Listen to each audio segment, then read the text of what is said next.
Boker Tov. Good morning. We continue with the 3-minute daily dose of Torah. Today, looking at the question of the practice of selling chametz to a Gentile. This practice was not found in antiquity. It was not presumed that a person would sell their chametz and retain it in their property, but now belongs to a Gentile. We pointed out Gentiles' chametz on your property is allowed. You have to cover it, set it aside, don't get access to it.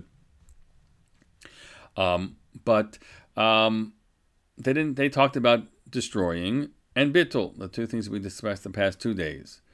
The institution, right, or the creation of the method of mechiras chametz came about, is my understanding of it, in the 19th century, when people were involved in larger scale production, and specifically of schnapps, of alcohol drinks that were chametz, right?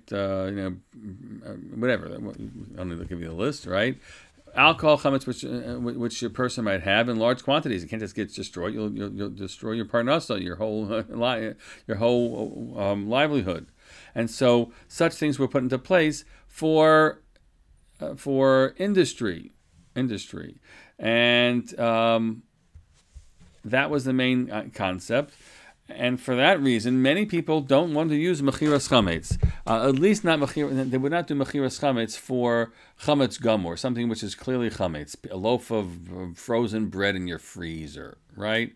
Because so this the creation of this workaround was to solve for those extreme situations, but there's a reality that people just stopped doing biur chametz. They stopped destroying the chametz. They stopped getting rid of chametz, which was a process which was seen as appropriate to do.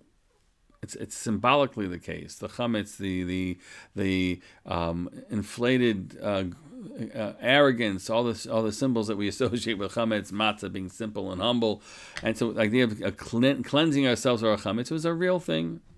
And just to have a little technical fix was seen as problematic.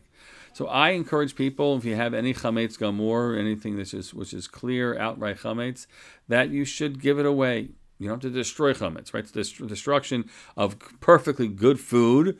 You might say better to give it to someone who can eat it, a poor person who can eat it. And so we have a chametz drop at our shul for people to drop off all of their outright chametz.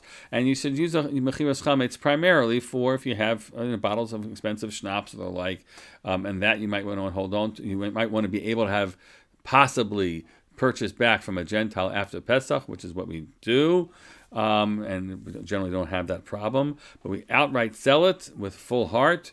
But even though, let me clarify, even though the mechiras chametz does seem to work for chametz gamor, for something which is clearly chametz, don't take advantage of it. If you can, give it away. Let somebody else benefit from it, and you'll really be ridding yourself of chametz.